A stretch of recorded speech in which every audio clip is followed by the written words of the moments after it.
اسلام آباد سمیت ملک بھر میں بجلی چوروں اور نادہندگان کے خلاف کارروائیاں جاری ہیں۔ 22 سے 29 اکتوبر تک کی کارروائیوں کے اعداد و شمار جاری کیے گئے ہیں، جس کے مطابق 29 اکتوبر تک ملک بھر میں تقریباً 4.59 بلین روپے جرمانہ وصول کیا گیا۔ 22 سے 29 اکتوبر تک کی کارروائیوں میں 5,448 سے زائد افراد گرفتار کیے گئے۔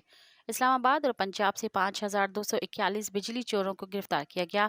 اعداد و شمار کے مطابق سندھ 34 اور خیبر پختونخوا سے 173 بجلی چوروں کو گرفتار کیا گیا۔ پنجاب اور اسلام آباد میں 3,217 FIRs درج کی گئی، جبکہ سندھ میں 215 اور خیبر پختونخوا میں 325 FIR درج کی گئی۔ مزید خبرن